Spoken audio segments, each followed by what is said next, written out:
Hey guys, it's Casual Friday, and that means it's Medium Nancy Matz Friday, and today's topic is, how does our imagination help us or hinder us when seeing ghosts? We'll be right back.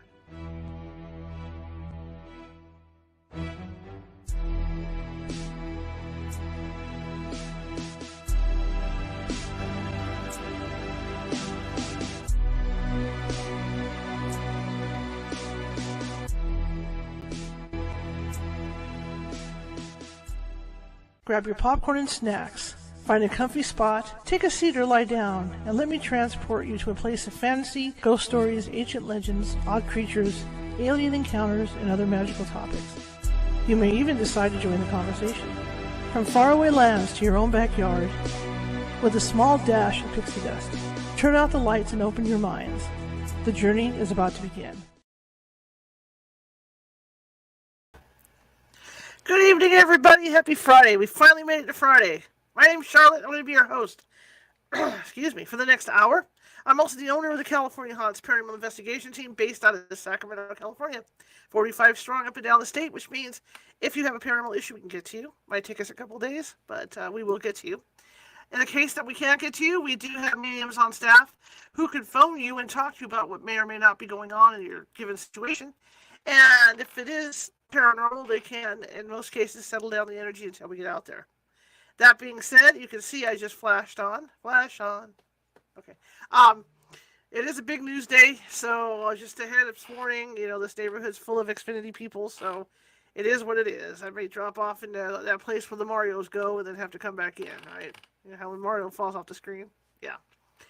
Anyway, my guest today, Nancy Matz, is going to be joining us, and we're going to have a great conversation about that. But before we get started, I want to remind everybody that Sunday at 2 p.m. Pacific, I'm teaching a psychic class. I'm teaching a psychic development class level 1.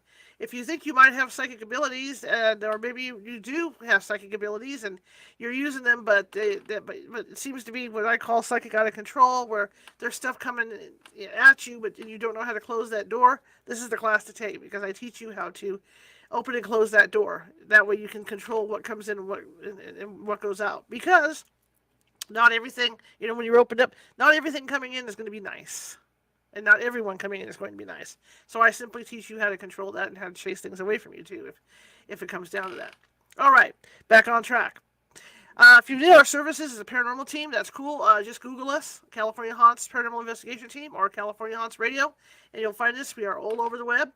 Now, that being said, today, if you're watching from Facebook, and a lot of you are, and you like what you hear and see, please feel free to hit that follow button. We're constantly looking for followers. And thumbs up, happy face.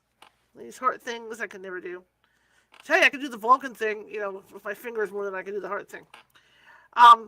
Yeah, leave us some of that and chat, and feel free to chat in the chat room, because what that does is there's a master computer at Facebook, and it's called FYP. And what it does is when it sees you guys doing that kind of thing, interacting with us, it puts us out there to even more people. And that's the goal, isn't it? To be seen and heard, right?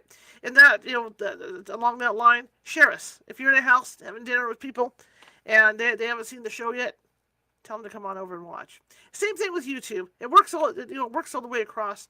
Now, even if it's YouTube, TikTok, or Twitch, or wherever else we happen to be on, it works the same way. If you haven't subscribed yet, feel free to do that. I really appreciate it. We're really getting close to that 1,000 subscriber mark on YouTube. Exciting times coming up, and if things go the way they've been going, it's going to get even more exciting here in the next 2 or 3 weeks.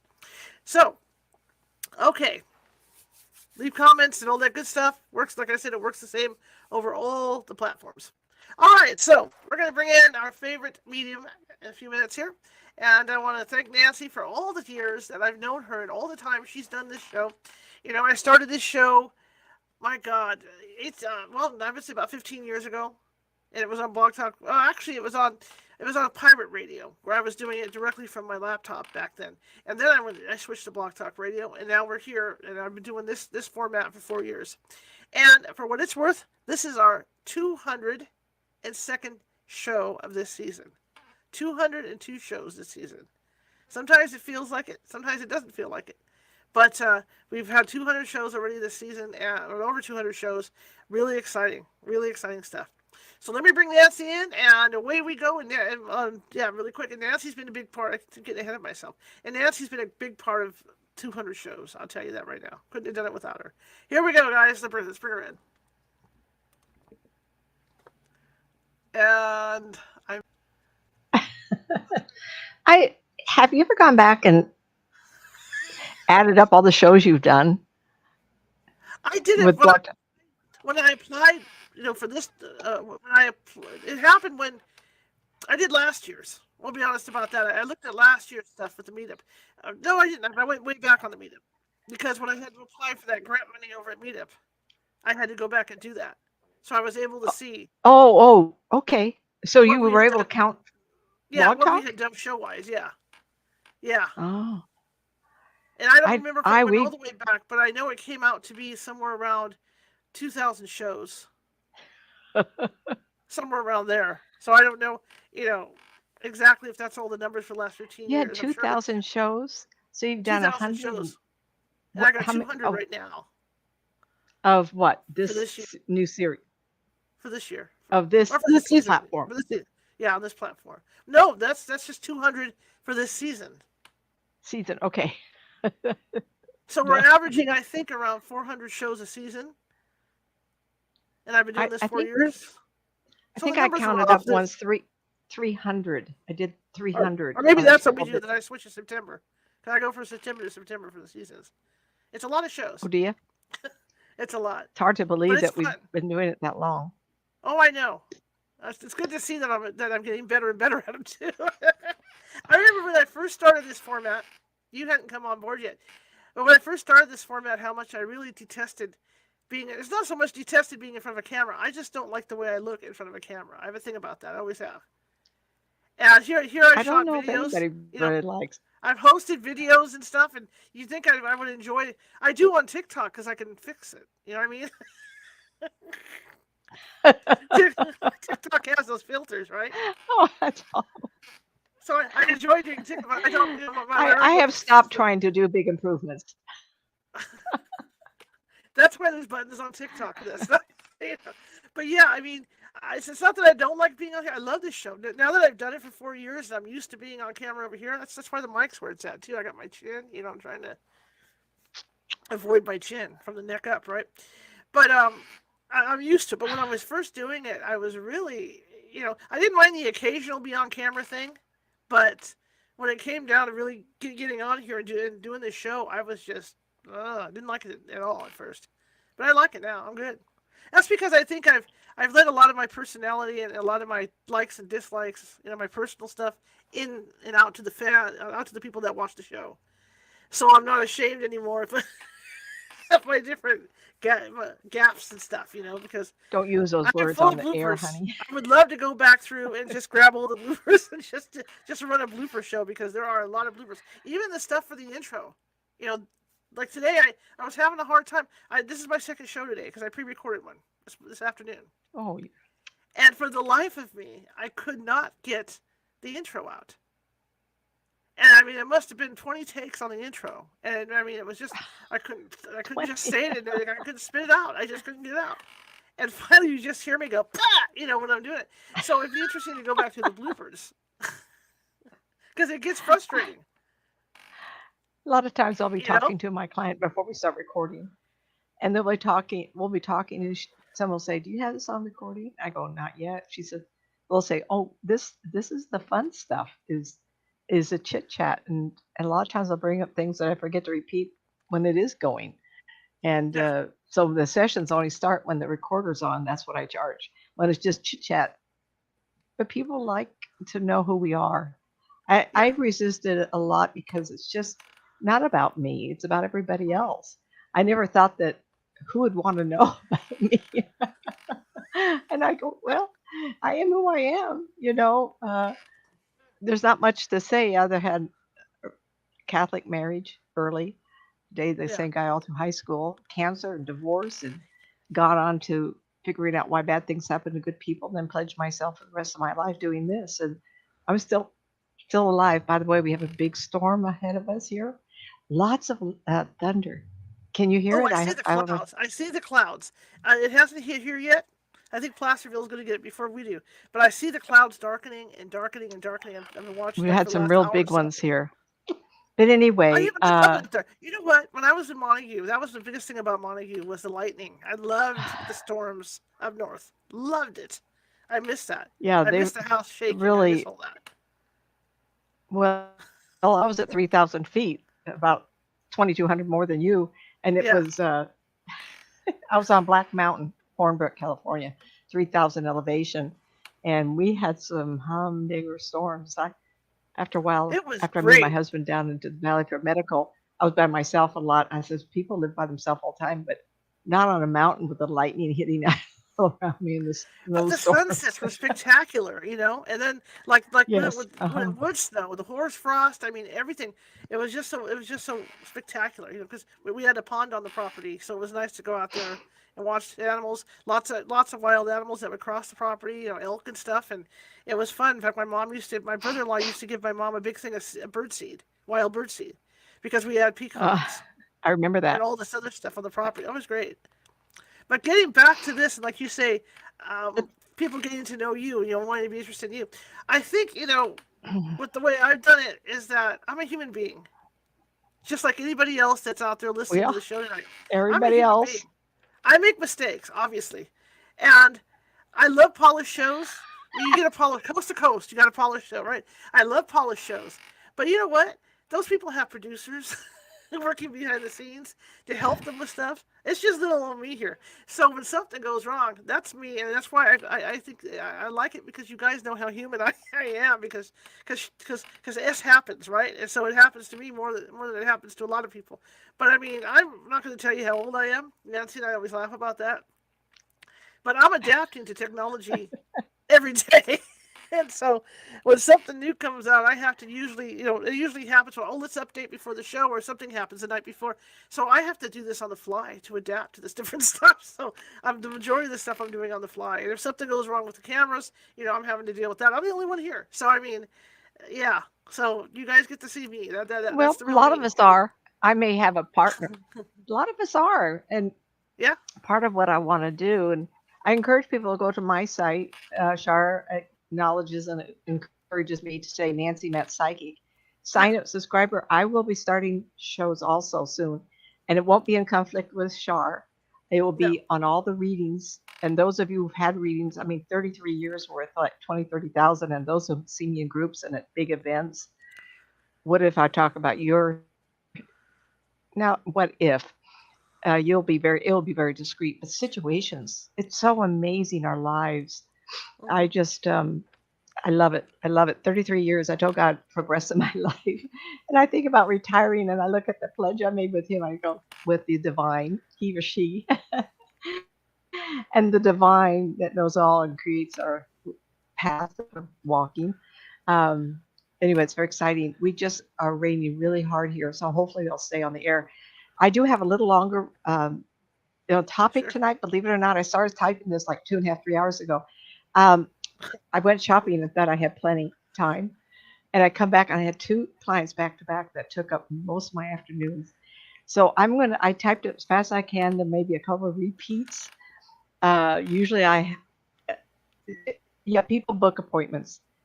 Twice today, I had people who are desperate, and I won't turn down desperate. If I could talk to you, Hmm. I will.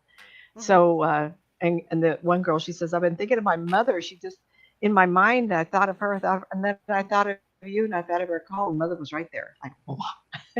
And I won't say, oh, your mother's here, and then go on. I give a visual description. And mom looked right in my face, and she had the most beautiful hazel eyes. And we're talking Hispanics.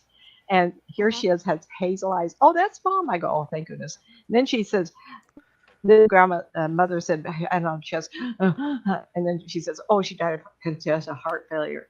I mean, how much more proof do you want, right? Wow. So it's very exciting. And this is some of the topic that we're talking about is not only intuition, but this ability to see ghosts. I don't call Hmm. them ghosts all the time. I call them spirits. Ghosts seem to have mental issues. And a lot of times they pass over right into the end of the ghost because of torment. And then all the reasons that would be regret. I treated those people wrong. I have never apologized. I stole from the bank. I committed Mhm. murder. And if they don't get off trust before they die, they sometimes get in an uncomfortable loop. People I see are mostly spirit people. And I do address in here intuition, developing your ability to see these people. People, you hear me? People. And we lose sight of that.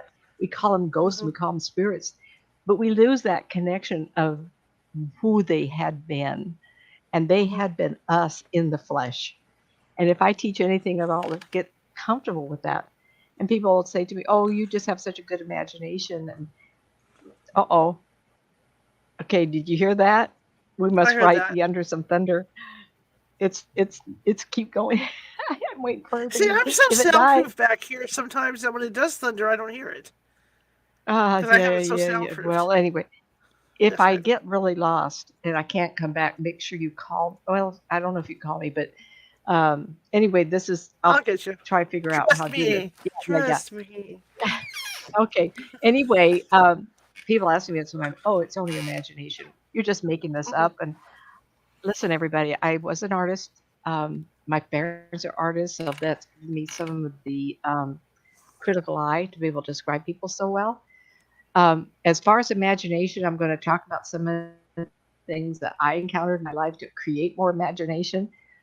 But if I don't see anybody, I mean, if I'm talking to somebody on the phone and I start describing all their dead relatives and I've never met them or known them, how would I know what they look like from all the different cultures we have in the world? And Shar one night had me on and said, we're going to describe the people standing next to you. And I was giving all these descriptions, and please, there's no way to know. I mean, there's no way to know that who you are because I don't see anything but a name. So I'm describing height correctly. A little girl in Texas with a short father, and of color. A lot of these different religions, there's no way to make it up. I firmly believe that we do survive. Is it just my proof? Absolutely not. Um, I met Professor Gary Swartz when I lived in Tombstone, Sierra Vista, which is next door to Tombstone, Arizona. I had a little shop there. And it was the 4th of July weekend. And I put a t shirt on, and it had the American flag, yay, 4th of July. And the main character was a teddy bear. Uh, you meet my husband, you'd see why it was a teddy bear. He's a teddy bear. And Professor Gary Swartz had a pet name, it was Teddy Bear. And he had come by and he was tired. He didn't want to come in. And someone had referred him to me. Someone had come see me. And he walks in and I have this T-shirt on. It's Teddy Bear. And he says, "Do you know who I am?" Well, how would I know who he is? I've never met him before. I've never seen a picture of him. I says, "Am I supposed to know who you are?" And he's this big guru. The psychic paranormal world has gone coast to coast millions of times. He's the developer of the soul phone. And I started describing his wife's dead father. Of course, how would I know, right? And I was doing all these things, and that's how I met him. And I was triple blind tested by him, seeing dead people of the client that was sitting next to him. And they had a wall between me. I couldn't see anybody. And one of them, the first one, was a young man. I do have a link on my page, nancymatzpsychic.com, and it's Professor Gary Swartz right at the top there. Read it. And this young man, I didn't see him at all. I had no idea what he looked like. And he was very young out of the college. And the person you wanted to see did show up. Well, that's the idea. You ask for him to show up. Just talk to me. You want someone to show up, you better ask for him to show up. And Mhm. this very large lady, very dark skin, she had whiskers on her chin, and she took this great big floppy hat she had on her head and she put it on mine. And I sit there going, ah, and she was completely bald. I went, oh, this is going to get me in a lot of trouble because they're either there or they're not there. Well, come to find out, this young man came from a family from Tonganese. They're Tonganese people living in Hawaii. And his grandmother was a very large lady who got cancer. And so the cancer treatments made her lose her hair. But she had grown older, and a lot of women, I hear this happening, they grow dark whiskers. And I didn't know that. Especially if you have black hair, I guess you're going to have whiskers. I looked at here and I don't, fuzz, but not whiskers. And how would I know that? So I'm a firm believer in what I'm trying to get you to. realize tonight is as I bring up ideas, the one thing I have discovered is if you allow yourself to be intrigued, who's Nancy? Who's this silly woman? And I'm just a normal folk. I had life. Cancer really, I had stage 3.5. Oh, 6 months. I was only 39.5. Within 6 months, it would have been raging through my body. And it really changed me. Difficult marriage right out of high school, dated 4.5 years in school, and just realized that if I didn't change my life, I would never know who I am. So I got out, and I set on a path to try to find the truth. And so I asked God, thank you for my life and my sanity. And if you wish, I'll work for you the rest of my life. I had no idea he would direct me to the Universal Christ of the Master Spiritualist Church in Citrus Heights, California, where I was introduced to the idea of psychometry and spirit people. And I went, oh, look at all these people walking. And everybody goes, what are you? And I was an enigma. Oh my gosh, I was a curiosity. And the year was May 1990. And so in those years, it was just Sylvia Brown and a couple other people and myself. So, I had a lot of practice. I had a lot of opportunities, and I went with it because people around me said it was okay to be that. But when my father was killed when I was 6, I was seeing him and telling not my mother, but my grandmother, because my mother didn't approve of this. And so I remember Grandma asking me and her having a reel to reel where it is after all these years. I mean, a long time, 70 years ago. So it's unfortunate that I don't know where those are, but I remember him visiting. I remember seeing him after he died because he looked different. He was different looking. And the appeal that we see around our the divinities of our life, they all have an aura, but most of us don't see it. And I could see his. And I went, well, that's interesting looking. I was 6 years old. I was going to be 7 within a month. And so with that, sometimes we have to allow ourselves the possibility. And that possibility, whether you believe it or not, is the curiosity. Is there more? And a lot of us, including myself at one time, we lay in bed at night and we wonder, well, is this all there is? I got cancer. I'm going to die. I'm going to go to the grave and it's oblivion. Lights out. Scary. Art Bell said something that got really, I get so emotional in my stories. I can't believe that can touch me after all these years of seeing him and talking about this. And so in some ways, the realization of life and the end of life and realization that there's oblivion, Art Bell said, I choose to believe that we have an afterlife. But if it isn't and the lights are out, I won't know any different. So why worry about it? I think that was the most wonderful statement in the whole world. He actually said that. And after he died, his wife came. After his wife died, she came to me and said, if you have a chance to talk to Gary Swartz, make sure that he tells my husband, and they had that connection. He was on quite a bit of shows. And I gave him a visual, and they call it the stork, and a stork, S-T-O-C, stork. It's kind of like a kung fu stand, a meditative stand, what do they call it. I had put my hands up, and his wife says, oh, I know what that is. And I don't know if the message I got back to him, but it must have been something she practiced or was involved in. And I didn't even know what she looked like. And so I gave the description. They said, oh, we know that that's what she looks like. And this is the stance. And we know what that is. What I didn't know, because I'm not into that. And I think the work got back to Art Bell. And after that, he was an advocate of survival. And not just of ghosts. When we talk of ghosts, we talk of spirits.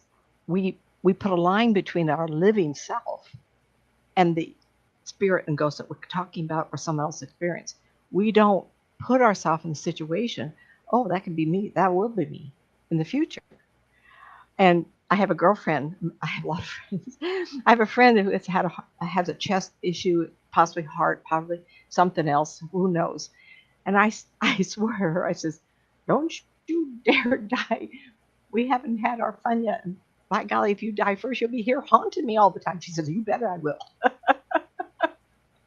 So we don't die, we just transition. So I'm going to bring up some fun things to talk about.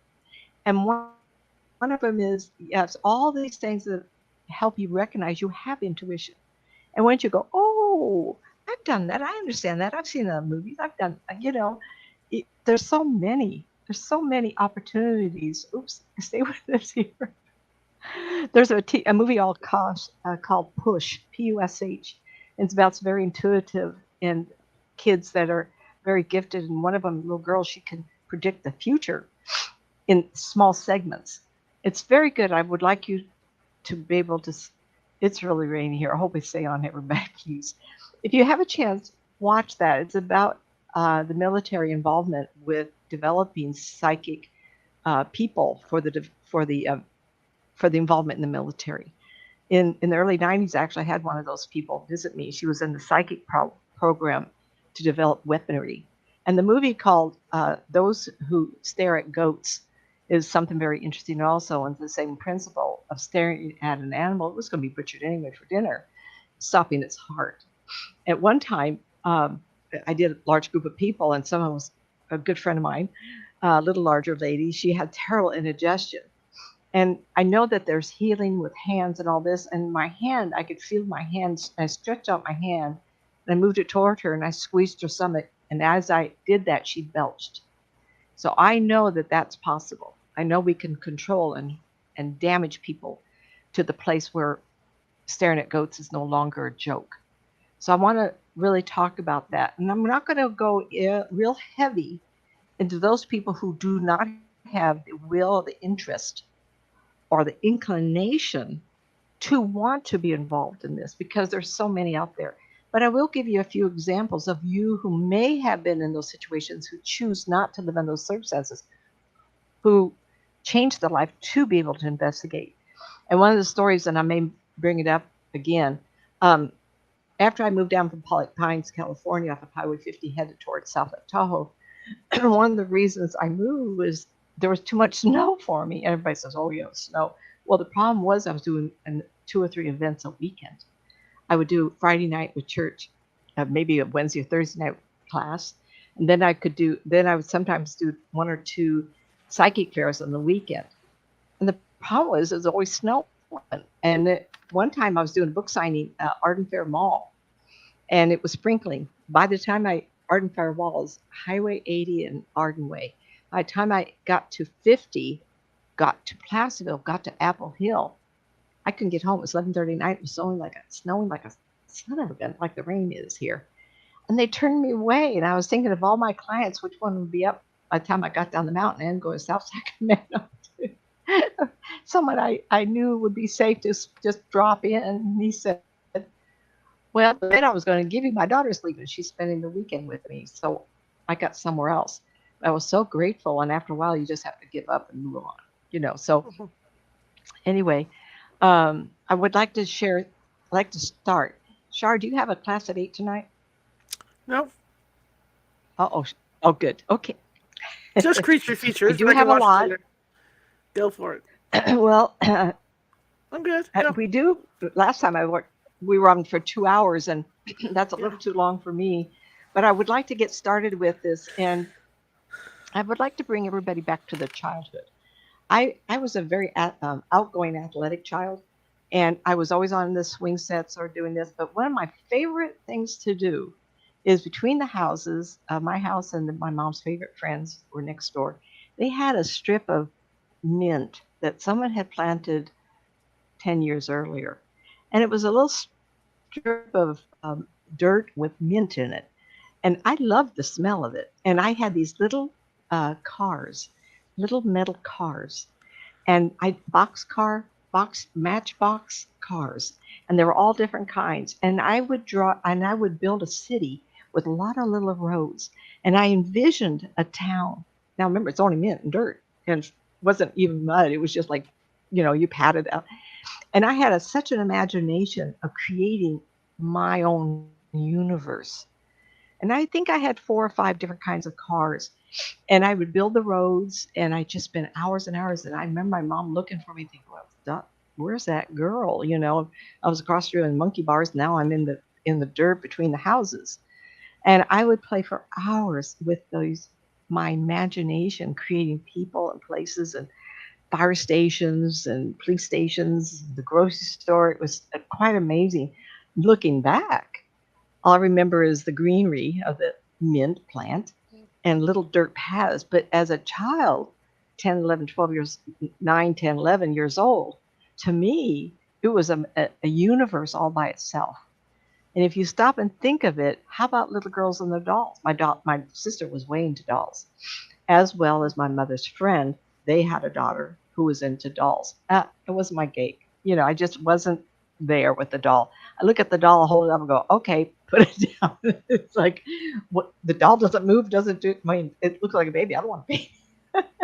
But my sister loved her doll. She would hug it and love it up, and she would put doll clothes on it. And my little friend Denise would, a couple of years younger, 3 years younger, oh, they just played dolls for hours. And I remember thinking, they're trying to feed the doll.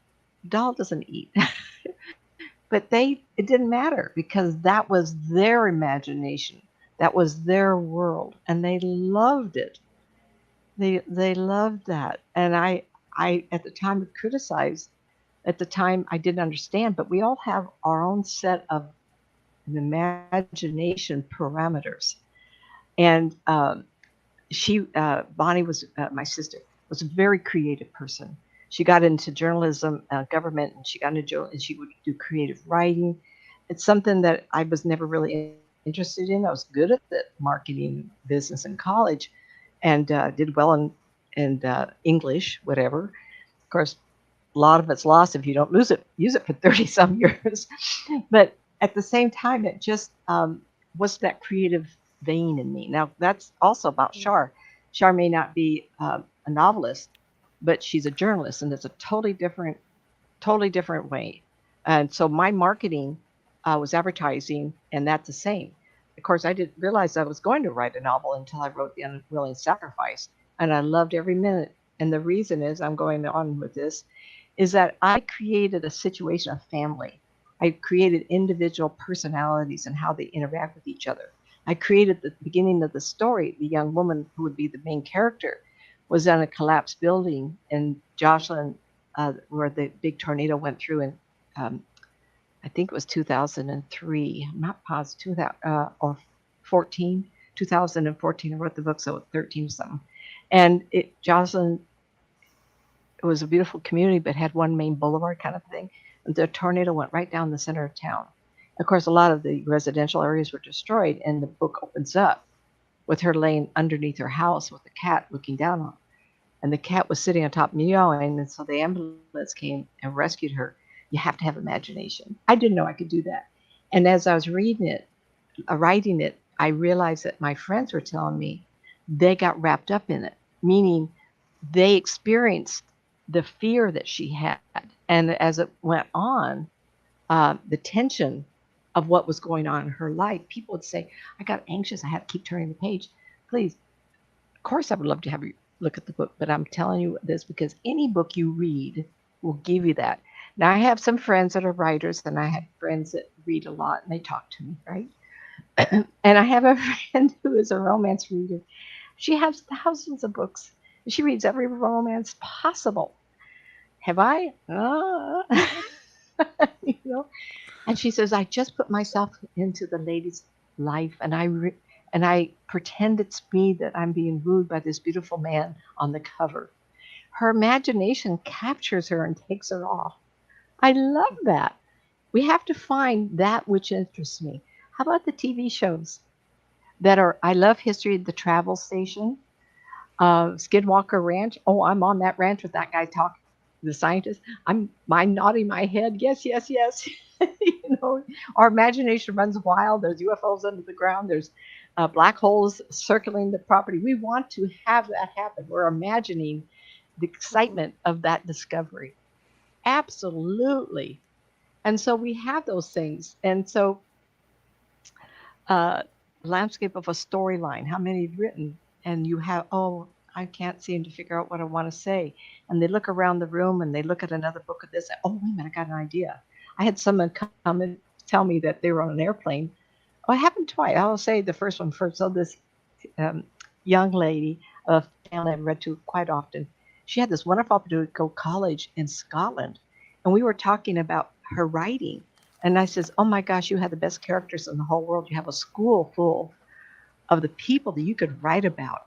Every time you meet an interesting person, write it down. And I'll give you an idea for everybody. And I've done this. I usually use a big plastic bag, which is easier for me. Write down an idea and put it in the plastic bag. So I told her, I says, okay, what I want you to do is get a bag or box and cut a hole in it, and you'll put on their people. And every time you've seen someone really interesting, describe them, put it in there, and then sort it out for your books. You have Scotland, all those castles, and you're lacking for an idea for a book. Then another lady in Texas, hello if you're listening. She's let's see, Gothic, 13th, 14th century, 15th century. And she knows that she lived in that era. And she's fantasized and sees herself of that period. So she's writing books on that era, the romance, the man, the rescuer. And so I helped her get some ideas. I just looked at her room before, after she fixed it up, before she got the idea. And I told her, you need big, big posters of these beautiful men that you admire. Put them on your walls. Dragons, horses, beautiful men. She's so stirred up that her imagination flares up and goes crazy. And she loves it. She's screaming at me, I love this, I love this. So she's like the 85,000 words on her very first novel. And there's nothing more exciting and satisfying as to have your imagination carry your way to the point when you are successful with something. Why am I spending so much time with this? Is because those people who have the imagination to be able to see further and farther than they ever thought are more willing to let their idea, not their imagination, but the imagination of the afterlife to be real. I want to give you a couple more. I'd like to address the men in the audience. As with my husband, he's a football and a boxer kind of guy. He watches everything. Kung Fu, I call it, the boxing, some of the in the ring kind of a stuff. And one night I was kind of watching him, and as the fight was progressing, it was kind of a combination boxing and kicking. I saw him adjust his body, and he was actually feeling them fighting in the ring. I watched him, and he leaned forward a couple of times. And I thought his imagination, he pushed his energy to them. He is in the role of one of those people, imagining the energy of watching this. And that same with football. Oh my gosh. Second day of NFL picks on TV. And I see him every once in a while leaning forward, and it's exciting, about ready to announce number one for so many, whatever league it was. I saw him welling up, and I kind of questioned. He says, this is very exciting. So this afternoon, there's still more leagues, 7 more leagues. I went, wow, that choose those people. But the excitement must be also exhausting. But the imagination of how this is going and feeling the energy, like there's 200,000 people in the audience, something, 270,000 people live in the square in Cincinnati. See, where is it? I'm going to be embarrassed if I don't know where to chart. Where are they picking these players? Do you have any idea? I have no clue. I'm not a football person. Yeah, it's in direction of Chicago, Cincinnati. I'm not sure. But it's very, very exciting. And the welling up and being involved is also part of your imagination. If you're watching it without any emotion, then you're not feeling the energy of the audience, imagining yourself there. Action fights. The other day I came across Predator again with Arnold Schwarzenegger. And I thought, oh, that's fun. I'll turn that on. And I turned the volume down so I don't have to hear it. And Arnold Schwarzenegger at one point toward the end put himself in mud so he could be out of the visual range of the predator, the alien from another country. And he was hiding, and he took a breath so he wouldn't be seen breathing. I took a breath. I imagined myself being the one hiding because I could feel the sense of the stress of that.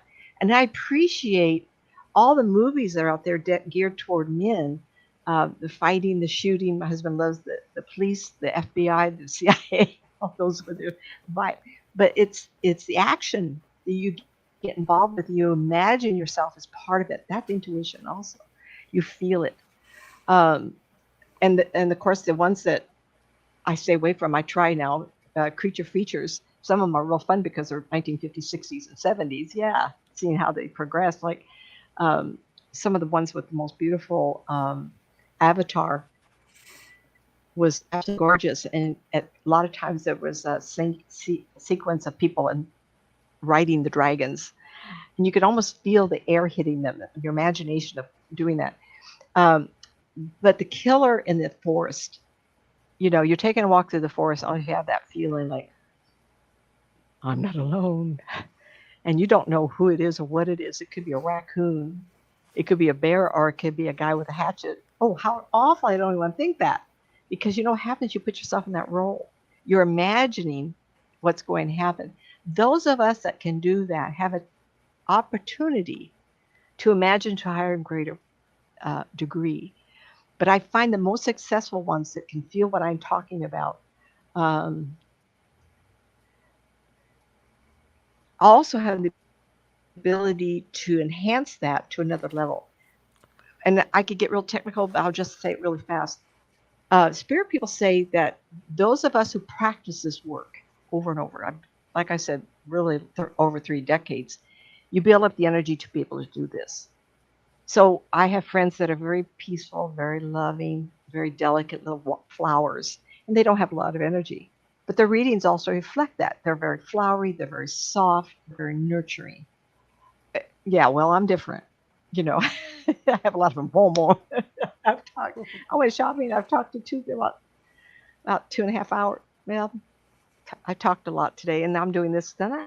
Most people can't even catch up with that. It's because of, and I tell people, if you want to do this, be physically active, because our energy comes from our muscle masses and working them. So anyway, but when you have the energy, the spirit people say, I glow, I get a little brighter, right? So in that way, I also can get more involved in the shows. Um, shucks, I got involved with this and the rain and everything. I want to say that if you have the opportunity to have a connection, like I was speaking to, you're very lucky to be able to then acknowledge that. And if you acknowledge that, you are more open-minded to other experiences where you have an emotional connection. So if I said to somebody, by the way, Sharon, I was going to do a show, no, just pretending here, Sharon, we're going to do a show, and I'm going to describe who's standing next to you. You don't know who that's going to be, but you want to know if it's a friend, a family, a guide, an angel, which I've seen all of. I cannot guess. And that anticipation of that opportunity heightens your intuitive abilities also. So if I were to describe to you, by the way, the woman I'm looking at, just like the lady today, I gave the visual description. She's 5'3". I said 5'3", 5'4". This kind of build. She looked at me. She has beautiful hazel eyes, which I didn't think so. I had the Indian blood. My eyes are very dark, almost black. And my mother looked like that. My father is a blue-eyed blonde Norwegian, Swedish blonde. Looks just like my sister. Very unusual, Someone look at me and go, wow, her parents must be both dark, dark skin, dark eyes. Not necessarily. So this lady had hazel eyes. And she had her hand on her chest, heart failure. So when something like that happens, do you go, oh, she guessed good? Or do you go, is it possible that there are other beings that coexist with us that used to be alive? Why not? If you're open to the possibility that there's a lot of us out here. I'm one of a million across the planet. And if you have somebody that does this as service, I call it service. And by the way, I do charge. Oh, you have a gift. Why don't you give it away? Well, the problem is all I do. And I do live, and I live in a house. I have to pay my bills. And the older I've gotten, the less I can do, so I have to charge accordingly. So yes, I would love to give it away. You hear, everybody? If I gave my readings away, would you take it seriously? Would you take the advice wholeheartedly? I want to keep on going. Very rarely have I had a session with a client who was completely void of all sensitivity that would or could allow the individual to be open to the possibility of spirit people or guidance or angels. I have had some. I never bring up the afterlife. Those people are so clinical. Yeah. And I'm not going to pick on one. There are a lot of doctors out there who are very, very open, and a lot in our community. I can't go through a list. I wish I'd put a list together of doctors who have had near-death experiences who are totally against that idea at all.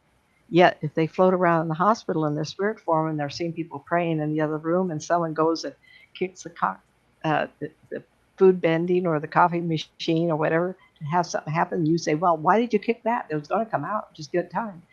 I mean, it blows everybody away. There cannot be yes or no, maybes. It's going to be yes or no. Just like when I see a spirit person, it's going to be yes or no. When Shar and I talk, and was it last week or the week before, all of a sudden I saw her uncle standing there. And he's a roused about, I tell you, he's a character. He's standing there looking at us. He's looking over her shoulder, looking to the, I'm going, well, should I say something? So I have a lot of clients on the East Coast. And this one gal, married to a doctor, and I was reading him, and he kind of looked over my shoulder. What was going on here? Listening, you know. And then he got on, and I just ripped right into him. How dare you think you're not good enough because the son died? I just and he was 7, and the man said, "How did you know?" I said, "Because I'm being told to tell you this." I mean, I got another couple, both military, and the husband got very high rank. What are you talking to that woman? Well, after I described the house they're going to buy somewhere, and that the remodeling that was going to be done, of which they had just discussed, and I explained what the beams would look like in the backyard. Oh, I have a client. I tell you, if she's going to call me, he says, "Are you going to talk to Nancy? Can I make a list?" Sometimes their lives are so strict so they don't lose focus or respectability, or the religious peoples around them for that. It's really hard to step outside of that zone where you're respected. I'm not criticizing it all, please. I was married to a Catholic. I signed away my firstborn to the Catholic Church. High noon mass wedding. You can't get more into it. His family were very, very solid line. That was my first husband, and he was also. But over the first years, especially when my son was born, both times we have children, and after that magic moment together, I said we're having a girl, and the second one was a boy, and he said, "How do you know?" I said, "Oh." And then when the children started demonstrating, especially the son, he went, "What is this stuff? Oh, it's women's intuition." Wait a minute. Women's intuition. How does the boy know?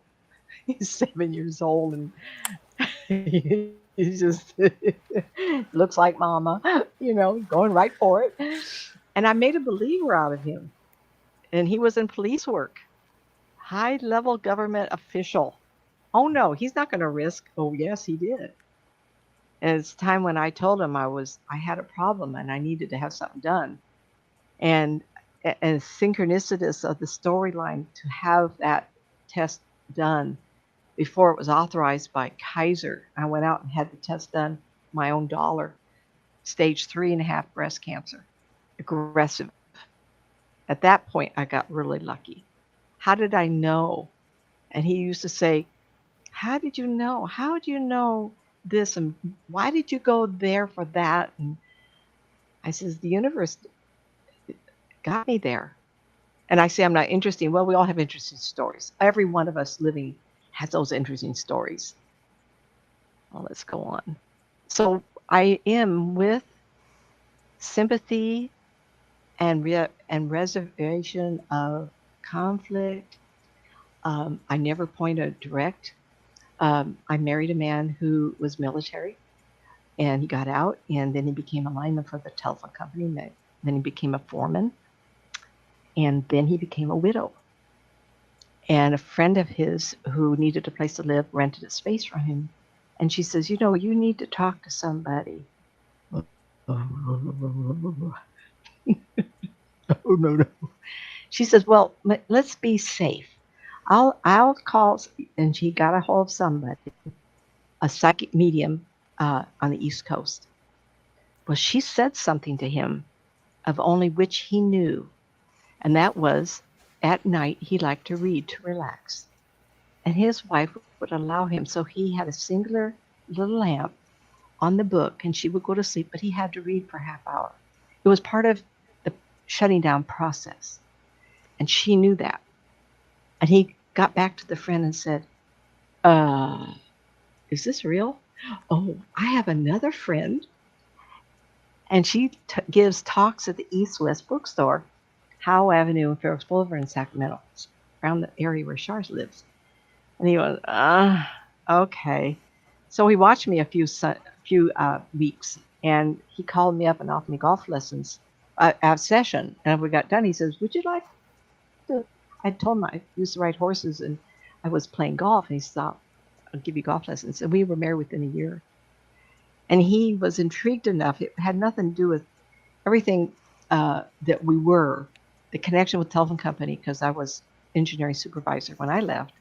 That we both had horses in our background. We had a lot of connections. It was kind of amazing, the synchronicity stuff, you know.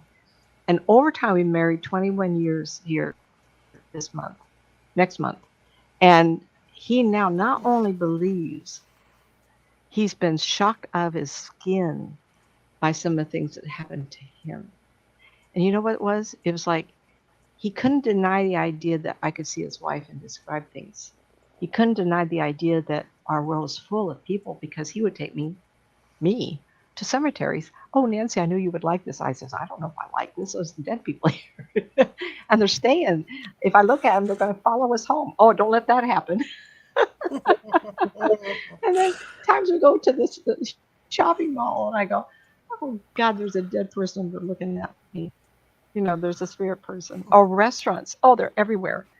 And and then the time I've already shared with the audience. And this is a guy, one of those that would not ever believe in this until his wife died. Sad. And he couldn't believe. And this is where that line is, where you don't want them to be gone. You want them to survive, because you put a line up and a block that this person's gone to oblivion, and now you're abandoned. And there's a lot of women I talked to with this. In this case, it was a man talking to me this way. And and it was after 2 years, and I do say 1 to 2 years recovery, depending on the level of the disease or the problem. Sometimes it's very shocking if it's fast. If it's like her, she had cancer. You have time to grieve, but it was still a loss for him. And the woman that rented a space from him, I can't remember how but she was into the metaphysics, and she introduced, and he was struggling with that. I can't do that. You mean my wife is a ghost, a spirit person? And she convinced him. And now, not only is my partner okay with this, he actually invited the ghost that we live with to sit down and watch the fights with him one night. And he said, I looked over and the cushion went down. We have animals in the house that run around. When you're open to the possibility that we not only survive, but we can coexist and enjoy this planet with you, it's kind of fun. If you keep in mind that these are people that don't have the burden of the flesh hanging all over them. And I remember, I tell people, I had a girlfriend named Nancy who had a sister who got bone cancer. And she had her leg taken off all the way up to the hip. And we went to visit, a friend of mine went to visit her, and she showed me her 40 staples, an inch big, huge, stapled from the inside of her thigh all the way, if the thigh were there, it's good. They kept the flap of skin or something, how they do that, I don't know, draw all the way up. And I said to her, not to be insensitive, but what happened to your leg? What do you mean they cut it off? I go, where is it? Oh, they have it in the deep freeze. And I says, oh, she said they're going to let me decide if I want to pay to keep it. Now remember, she's like 35 years old. And if I'd like to keep it. And I said, for now, I want to keep it. 10 years I talked to her and her sister. And the sister, one day I was talking, and she says, I'm the fastest three-legged thing you've ever seen in your life. I can fly through the house. Why do I want an artificial leg? We were talking about it, and I says, oh, what happened to your leg? She says, I hadn't burned it up. Do you miss your leg? Nah, it's not me. And I started realizing how many of you have had surgeries where pieces of you have been taken away. Have you missed that? I had my tonsils out. I've had my wisdom teeth out. I've had a piece of this taken out and a piece of that taken out. Do you miss that flesh? Well, that's how spirit people feel. Ugh, I don't want anything to do with that piece over there. They get out of their body and they're a little shocked and they look at it, near-death experiences. It's way interesting to listen to them on YouTube. And they look at that big thing, that thing on the bed, and everybody's hovering around trying to bring the person back, or their surgery, or whatever it is that's causing that near-death experience. And they go, oh, I realized that was me. And they didn't want to go back. And then they get into what we call the process of passing from this plane of existence over, which our vibration does change. We resonate a little differently. When we first pass over, people can see them more readily, though it's not recorded always, because we're still so dense from being in flesh. It's very interesting. Okay, I would like to go on because I have other interesting things I want to add to this conversation. By the way, I'm not able to see the chat room. It's because this monitor and my eyesight's not that great. So last time, unfortunately, someone wrote in, well, she can't see the chat. And I said, I wish I could have said, no, I cannot. So if you're making comments, the only way you can do it is that Char will have to notice. Okay, so the ones that are having more trouble accepting the idea for their imagination to be not creative or out of control, but if you have imagination that makes it that you're more open-minded to the idea that this extra development of our life from this flesh to the non-flesh is acceptable, and you're more likely to see. And I want to cover a lot of points here. Those of those individuals have not awakened to the possibility. No criticism, because remember, I do believe that we pick our life path and all the things that can happen in it. And Char and I have compared notes, and well, oh man, what was I thinking when I picked this? Well, I know what I'm doing is why I picked this life, but what's not been easy. I've had a lot of experiences, and most people have. No one's had the idyllic relationship with their parents and the family and their whatever. So a lot of this I typed up very quick, and here's a sentence I typed up from someone who's struggling. I cannot accept if I cannot prove it with science or experience it myself. The hardcore non-believer of the afterlife often seeks out the truth at onset of illness or death of a loved one.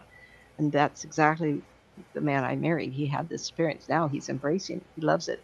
One time we were headed somewhere. He had just come back from Texas and visiting a very ill cousin. And he was driving, and I looked back, and there was this guy sitting in the back seat. I went, oh my God. And I says, I'm going to describe somebody. Is this your cousin? And when I did, he went, oh my gosh, that's not only him, but you described the outfit as I saw him last. He died of emphysema, and he was sitting. He had regular clothes on, but it was the type of clothing and the color. So once you do that to somebody enough times, right? Okay. So in about 2000, I was doing a session, and a young man with books who'd been to the college walked in. And I've told this a few times, but it's still a good story. In walked a scientist in all his spiritual glory. And he was dressed as you would see him on TV. And he was a confirmed atheist, and he said, there's nothing, we just go to oblivion. Well, he walks in, and the young man was to my left, putting the books on a cushion. And the man walked in the outfit that you would recognize him, put his hands on the table, and he looked at me, he says, would you tell everybody I was wrong? And I says, you bet. Years later, not that far in the future, but when I was in 2008, I think, 2008, I was working in Sierra Vista, and I met Professor Gary Swartz. And I really we had kind of a good connection. My husband and I would visit with him 2 or 3 times at dinners and everything. And I made the comment one night. He says, I forgot to tell you something. I had a visitor, and I told him who it was, and he bent over the desk and looked at me, made sure he had my attention, and said, "Would you tell everybody I'm wrong?" And he backed up, and this is Professor Gary Schwartz, right? The guru, one of the big gurus of the metaphysical world and an inventor of the soul phone. He said, "I'll be darned." I said, "What? Oh my gosh, what did I say?"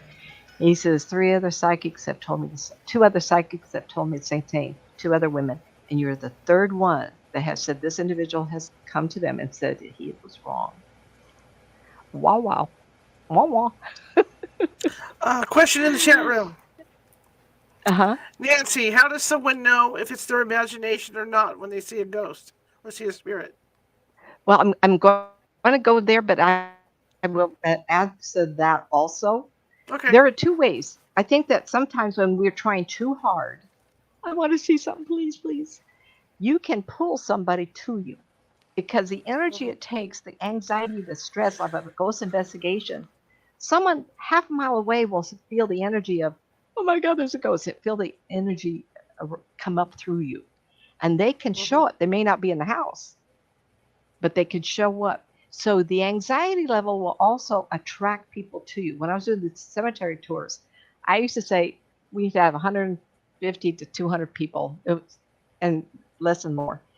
And I used to think, oh, there's a lot of people here trying to look at ghosts. And that's why I would allow them, give a lot of description. And then he would tell me, Betancourt would tell him that I was right. But I would also allow them to put their hand through one. I couldn't do everybody, so I'd just arbitrarily just pick somebody.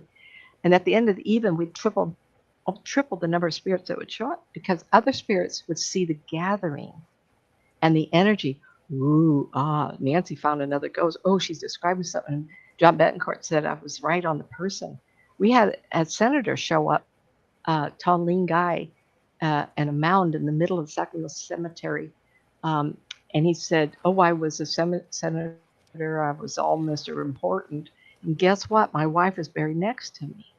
And John Betancourt said, no, there's no women up there. I says, it's easy to prove it. Just go up and let's look. And we climbed up through the gate and climbed up. It was a hill and everything. And John looked down. He said, well, damn, there's a woman buried there. I said, well, that's what he told me. I just listened, right? Well, that interest will attract other spirits. And so we start out with 100. And by the end of the year, we have 200, 300 of the living and non-living because they're attracted to the living and what they're doing. You have a big crowd. And there's a lot of spirit people there. The energy, how they see us, we glow because we're alive. We have a lot more energy. And then you have the spirit people walking around. And they need our life force. And so they will know another area. So we'll have more and more show up. So if you have the high anxiety, you want to see a spirit, please, please, please show up. There's two things that can happen. You're going to scare yourself to death because something's going to fall on the floor and you're going to faint. Or someone's going to be so interested in why you're so wound up, they're going to show up. The other side of the coin is, there's people like me. Okay, who's here? Let's talk. You have an EVP, you have a tape recorder, and you're going to take EVPs. Now, there's something to be said about what they call static. And you can have your imagination pick up and say any word you want. And I've listened to a lot of them. And I go, oh. And then someone will say, well, I think it said. You go, oh, of course they did. Their imagination kicked in because they wanted a particular response. Absolutely, right. That's possible. But the other thing I like is, I'll go on. So if you're anxious and upset, but you want to see a ghost because you want the proof of life, you can imagine someone's touching you. You can imagine you felt a breeze go past you. You can imagine you walk through something thick. Half the time you're right. The other half is the experience itself. Then the experience itself of imagining that this is happening to you will trigger your interest into doing more. Now, the upside down side. There's a lot of people taking advantage of a lot of people. If they can make money off of you and your fear or your interest or your conviction, they will. They'll take you on a tour. They'll get you wound up and try and make money off of you. So the best way is to find somebody that you trust because someone else has done the tour already and felt like they're legitimate.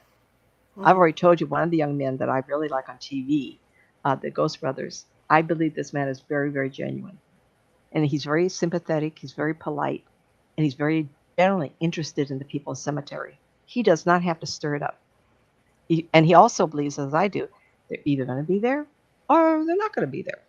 And in that way, I keep my head in a place called a cooler so I can think better.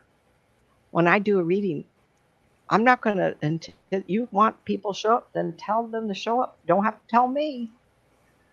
If someone's here and you say, my father, I says, well, let me describe the people here. You tell me which one it is. And of course, I can't see anybody. That way you need to find people like that, and they're everywhere. Just because they've been around longer doesn't mean there isn't really genuinely good people out there who mean well. That's your job to sort it out. But once you have an experience where it's positive, your brain will say, I will now accept this. Give you an example. Living in Sierra Vista, going to Tombstone, I passed a dinosaur dig. I never got to it. But it was an authorized university dinosaur dig, and I saw equipment, I saw people out there. I went, wow, this is the real thing. I allowed my brain to get used to the idea that in southern Arizona, there were dinosaurs at one time. Hard for me to get that because I've never seen one. You mean there's really was dinosaurs 65 million? How many million, billion, 100 million, 200 years ago? Hard to imagine that scope of time. But I did think about it a lot. So one weekend, I wasn't working. I was home. I was talking to someone on the phone, my tech guy out of Texas, in fact. And my husband was across the room looking at the TV from across the room. I had a little bigger house that was open so he could see. And I was looking out the window. And I was dead silent. Well, call up. I was watching a dinosaur spirit walk across the grounds. And I went, and Dell was saying to me, Nancy? And all of a sudden, Larry came over and he looked at me and says, are you okay? And I went, there's a dinosaur walking and it's going through our house right now. What I did was I got used to the idea that dinosaurs existed. I got used to the idea they used to be here. I did not have a preconceived idea that I was going to see a dinosaur spirit ever. So I couldn't have made it up because I wasn't thinking. In fact, this tech guy, we talk friends, but most of the time it's because I need help getting rescued from my computer. And we trade, I give him readings. So it works, right? So I never imagined, here's that word imagination. I never calculated that if I saw the dinosaur dig, that I would create an idea that I could see a dinosaur and I was going to look out the window and see it. Because I allowed my brain to realize it, but I had no anticipation that it was going to happen. So when it did happen, it was a pure event. So if I said to you, get to where you do believe it, have an opportunity to go somewhere and be open to the idea that you would have the ability and the privilege to meet a person that doesn't wear their flesh anymore. These are people. When you're open to people interacting with you and you have the sense of something in the room with you, you have a living person with you. I always tell people, go with somebody else. Please don't fall down or go through the floor without someone there to rescue you. But if you have a sense that there's some element in the room that makes you feel that you're not alone with your friend, is there somebody here with us? I would like to know who we're talking to. Click, that recorder goes on. Can I have a name? Have you always been here? How long have you been here? And why did you show up here? Ask questions that make them think that you're interested. I don't want you to come home with me. You can stay here when I leave. But if you're stuck here, I want to know, can I help you think this through? There's a movie that came out called Ghost. Casey Affleck was the main character of The Ghost. Very good movie. He woke up. You know how he woke up? He started seeing the house with all the different people that lived there after his own death. And one day, the area was kind of cleaned up, and he could see the house next door. And there was another one like him. And the guys and the other house, the ghost said, I don't know that my people that I've been waiting for are going to come back. Boom, it was gone. He woke up. So the main character, Cassie Affleck, which I do believe he won an Academy Award for this, he's standing there and he's thinking, gosh, they've just torn the house down and I'm sitting in all this rubble. He woke up. He said, I don't think I have to be here anymore. Boom, he's gone. We have to talk to our spirit people that are stuck. And if you have an opportunity to be genuinely interested, as though you're saying for the first time from me, gosh, they are people. Wow, I never thought about that. I thought they were ghosts or spirits. Well, what tribe do you think they were from? Human race, yeah? And that's when you get the best experiences. Like I live in my house, like, okay, I live in this square box, sort of this bigger square box. And I will just live here because this is where I'm at in this time of my life. Oh, the original owner is here too. We get to share the house with him. He's really present. And was like last week, I was standing over there. My door is behind me. The cat looks up and said, will you open the front door, please? I'd like to have some fresh air. And I looked at him, I says, you betcha. Yes, my mind read with a cat. It's okay. How many of you talk to your dogs, right? And I went, okay, Joe, you've heard him meow. I opened the door. And as I took the first step, guess what? My door opened up. Duh. I did not walk. I did not make the floor move. That door was, thank you very much, Frank. Thank you, Frank. Letting his presence be known. I didn't get scared. I was complimentary. And I thank him a couple of times. He loves it. Should he be gone? I'm not doing that. This is his heaven. He owned the whole complex. Mr. Hotshot. I'm Mr. Big. He was big. He loved it. I want to keep going. I hope I answered your question. Oops. I love being older. I just barely can see this because I moved it further away. But I'm straining. If any other questions show up, please let me know. Yeah, I'm looking right now. Let me see where we left again. Okay. Next question is, what should they be looking for, feeling for, or listening for? Okay, so the first question was, how does someone know if their imagination, if it's their imagination or not when they see a spirit? What should they be looking for, feeling for, or listening for? And then another one is, what if they, I'm trying to read this myself. Well, let me answer one at a time. Okay. Okay, so you're in a house and it's empty. And there's a lot of shows on TV with abandoned houses and, they're going to remodel, they go in, right? And they're going to tear the whole thing apart, right?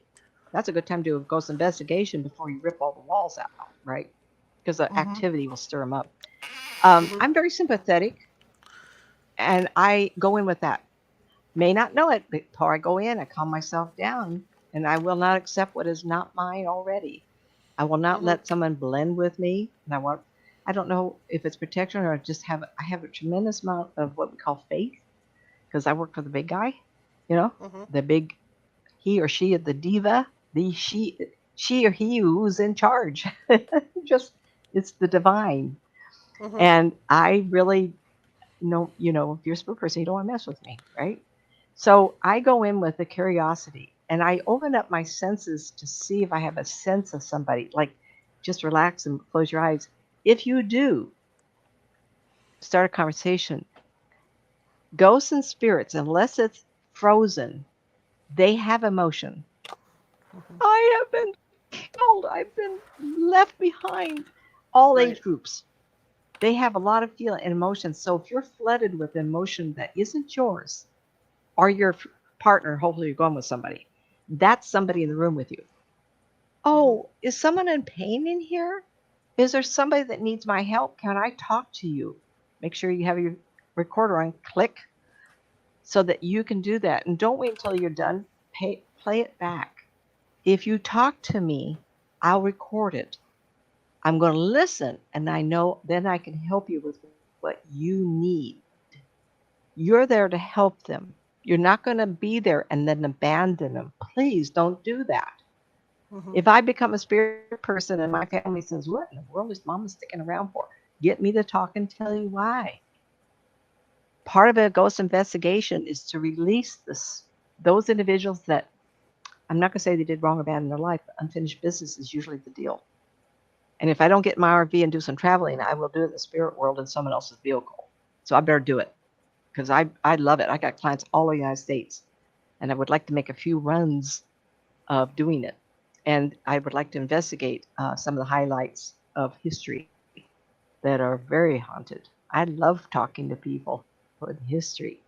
One time, Char was doing an investigation of a hotel, and she would say, "Well, tell me some people." I says, "Well, there's a president out there, Mr. Grant, President Grant, is standing by his horse out the front door." And she goes, "Really?" And I think you hung up or something. And she called me back. She says, "You won't believe this. They have a picture of Mr. President Grant and his horse in the hallway upstairs." I went, "Well, I was looking at him. I didn't know they took a picture of him." That's Where was that, funny. Charlotte? That was Where Murphy's was it? Hotel.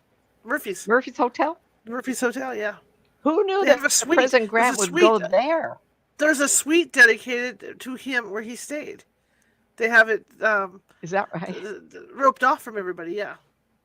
But you can pay extra money to I stay in didn't the know suite. that. I just saw him, and because I'd seen pictures of him, Yeah, how did I know it looked like him? yeah. I was either going to be right or I was going to be wrong. And he's standing there with his horse and leaning against his horse, and maybe at one point he was stood up straight. "Let me take a picture, Mr. President." Okay, sure. So there's another question here. Uh, Hang on. It is oh, what if the person is a skeptic? well, How I do talked spirits about react that. to skeptics? Okay. They stay away I from him. missed it. Okay. I have known skeptics to get teased. "I'm going to get you." And they go, "Ugh." Sometimes skeptics will be around spirit and then all of a sudden be very drained. That's because if a spirit thinks that you are not going to miss a few moments of your spirit energy, life force energy siphoned off, they'll feel a lot better.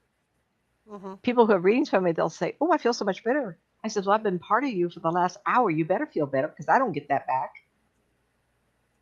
Same with spirit Right. people. They love it. If you're a skeptic and you're ignoring them and they can just flitter all over the place, I have a firm belief that we choose a life. And we say, "Oh, that looks interesting. Can I do that?" And then I don't want anybody I lost a father. It was a terrible collision on the freeway with war veterans that killed him and themselves. I've had death in my family from car accidents. Absolutely. I've been lucky enough not to have children die on me, so don't write me. But those people who come in and have disability bodies or they have a short life, they tell me they wanted all the emotion that went with it, all the excitement of life, that the energy of illness or death, and then the family and the loving they get afterward as spirit children or spirit adults. There's so much dynamics that we're not aware of in lives that we choose. I really didn't think I was going to live this long. I thought I was going to. I had a couple of chances of dying, and one was I didn't have enough potassium in my body to put me right in the hospital. And the young man, my sister, people who are nurse peoples have told me young doctors should never told me this. I says, I think he was so surprised that I lived that he had to tell me I had less than 3 hours before I was going to have a fatal heart attack. I had so little potassium in my body. That's from Graves' disease. I was very ill with that. And I guess as a spirit person, I looked at that life called Nancy, and I went, that's interesting. Look at those big events in her life that she's going to survive. And look what she's going to get into for the rest of her life at 40 years old. Why not? 42, rather. I was 42 when I got into this. So why not? Why not choose a life that's very exciting? I had someone tell me once, a spirit person, I got murdered. And I go, what do you want me to do about it? He said, that was amazing. I go, really? Well, it's just one life. It's just an experience. And I go, you just cry me. I'm so glad I'm not talking to your parent. How about the kids that get killed by the alligators that I told you about? They look at that like once they get out of that loop, they'll look back, they'll find each other. Wow, that was an exciting life. I don't want to do that again. I don't want to get eaten by an alligator. How about those elderly women walking their dog just recently, two occasions, and they got drug into the pond by an alligator? They're going to look, well, I had a long life, and then I got my darn alligator. Woohoo! Really? That's how they look at it. Was there another question? I hope I answered that. That's it. Yeah, I got all the questions. Everything. Huh? Got it. Yep, got everything. Um, uh, After such experiences, we will allow our brains to be flexible to the possibility of the unimaginable belief that we survived the death of the flesh, but not of the soul. Once you get it, amazing that we can live our life less stressful. Now, life is stressful. Please don't. We have stressful lives, but yet I don't think I'm going to oblivion. My mother's words to me, and Bonnie was with her, not me, on to the next big adventure. What a wonderful statement before she went into a coma. On to the next great adventure. And part of that was because of me.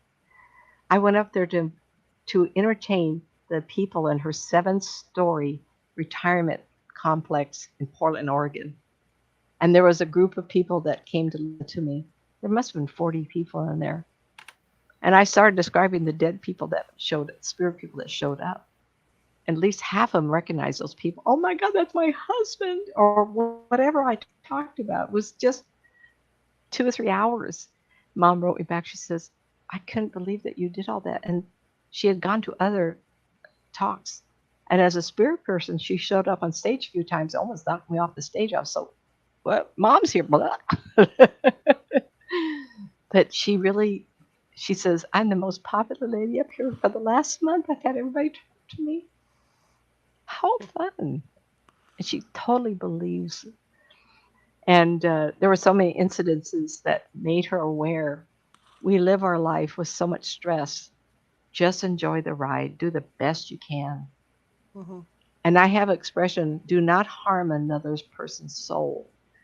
Don't blame. If it's something that you can take the blame for, fine. Break up with somebody, make it about you. Do not wound that person. They'll take it into the next experience, the next relationship. I try so hard not to wound people when I talk to them because I wouldn't want to be wounded. But yet the truth is the truth, and sometimes it's hard to hear it. But I'm only one of many. You can listen to me and find somebody else. It's okay. If you feel comfortable, fine. That's all there is. I don't want to overlook the importance of near-death experiences for those people who wonder if they are, as someone said, a non-believer, an atheist, or whatever. And some of those people who have made big names for themselves. Dr. Eben was one of them. He got meningitis. He was in a coma. He had a 1% chance of survival. And he came back and he had this amazing, I'm not sure, oncologist too. Dr. Brian Weiss, past life regressionist.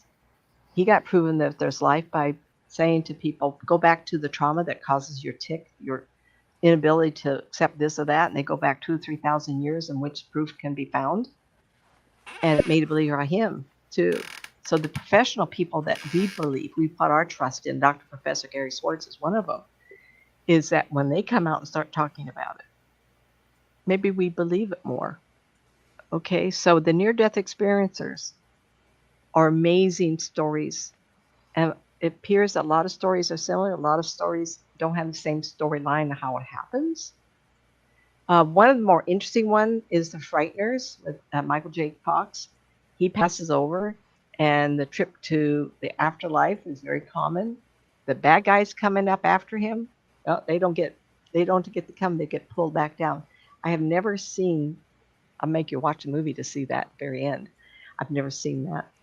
In the movie Ghost, when the bad guy gets killed, what we would call demon things, shadow people come up out of the ground, out of the earth, and take his spirit back down to oblivion. I don't know. I've never seen anything like that. I do realize and do believe that the people who are evil and bad and wrong, really bad stuff, they encapsulate their mind. And I've seen opaque bubbles of someone's personal hell. I can't see through it.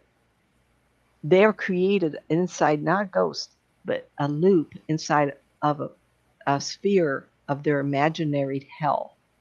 And that's what hell is. And in the movie, What Dreams May Come, when Robin Williams seeks out and tries and finds his wife who commits suicide because she couldn't live without her children and her husband who died in car accidents. She created a bubble of her torment. And they said, Robin, I know you love her, you want to rescue her, but if you go in there, you're going to become part of her hell. She won't recognize you as the husband she loved. He walked in there and he did. But he got to a place when he said to her, try not to cry here, I will sacrifice myself just to keep you company because I love you that much. That woke her up because she realized he loved her. And she woke up out of her hell. So it's up to the individual, and you cannot do anything about it. So those people in history that have done so wrong, one of the things that I mentioned last time, I could not remember Natalie Wood's last movie, is Brainstorm. In there, the scientists have created a helmet to experience like an athlete doing a swim meet. They wear the helmet if they weren't electrocuted. It could be any kind of exercise, whatever. Then you can experience by wearing the helmet afterward. So she is alone in her lab, the scientist, not Natalie Wood. And the scientist, and I know you would recognize her, I can't remember who her name is. She puts a helmet on because she's suffering a fatal heart attack. And what I hear a lot is that we experience all the high points of our life, and we experience what we've done to other people from their perspective. And she does. And it's individual thoughts, individual memories that surface. It's almost like the universe is unwinding the path that you walked and giving you highlights, good and bad, of the path you took upon this earth. Kind of like what I was speaking to the other day, that I don't believe we keep our memories in our brain. I think quantum physics is involved. When I blend with somebody and become their personality Hang at on a different second. ages. We have got somebody in the chat room, spirituality counselor, healers. I don't appreciate crap like this when another psychic's on, that you're going to come in and start soliciting in my chat room. No, that's not cool. In fact, I'm putting it right there by accident. I'm sorry, I didn't mean for that. Well, now we know who it is. Yeah, now we know who it is. And guys, I don't appreciate that. Not right. And you will be banned. I will ban you. I got cats here. Yeah, talking. Well, I think these kids are so desperate to make some money, they're going to take opportunities whenever there's a show on with a psychic. Yeah. And it's not kosher because if I went to her show and all I have to do is just say, oh, you brought her up again. Marissa inboxed me for accurate reading. What are you doing, honey? I'm trying to ban her. But okay. Well, she needs to realize she's going to be banned. My bad. Yeah, you will be banned as soon as the show's done. You're done. The importance of near-death experiences by our professional peoples give validation to the possibility it could be real, whether you want to believe it or not. And I would absolutely look up Dr. Ebner. I can't remember how to spell the name, Ebdener or something. I don't know. But there's so many people out there, near-death experiences, verification of children past lives, reincarnation stories. Some of this is just wonderful. Dr. Raymond Moody, who wrote Near-Death Experiencers, intrigues us because they are the most tangible proof of spiritual existence that can be found.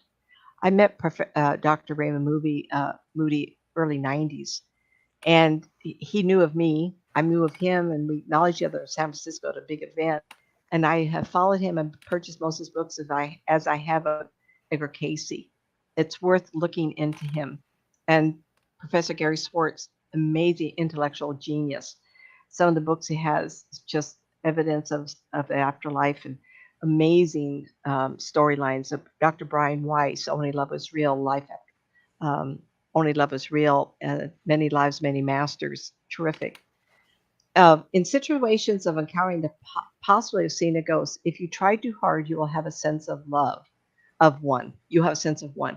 If not, try and have a brief encounter. You could not only have sense, but an encounter. Does your brain create the encounter, or are you really experiencing it? We kind of talked about that. I did want to say that sometimes even straight-line individuals can't accept this, have love in their life, have discord, have stress. If you're calm because you pick up somebody, just have to say, is there something I can help you with? Because their emotions will express themselves before you can talk to them. I'm in such turmoil. I had such love. I'm so angry that I did that to somebody. I cheated somebody. All those are emotions that you can pick up. Absolutely. But you have to be calm. Do I meditate to do this? At this point, when I first started out, yes, very shortly. I'm not one that calm my mind that easily because I think really fast.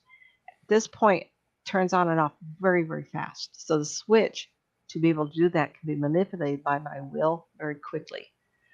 Um,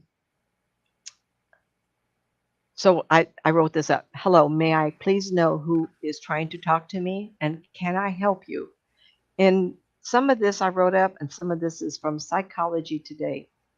Is believing in paranormal phenomena, seeing ghosts, or having paranormal encounters are possible or probable?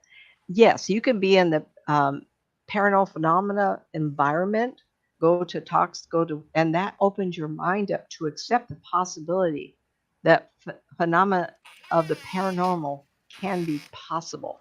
With that comes into seeing ghosts.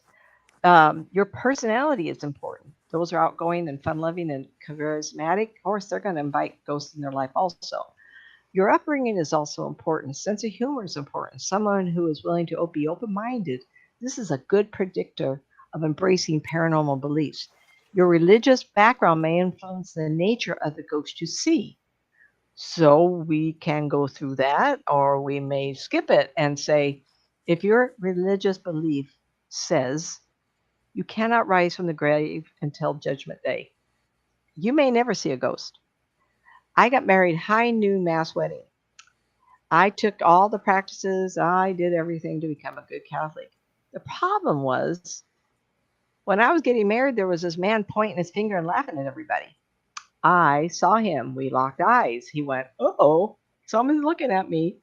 And here I was in a high noon mass wedding. There's not supposed to be anybody spiritually.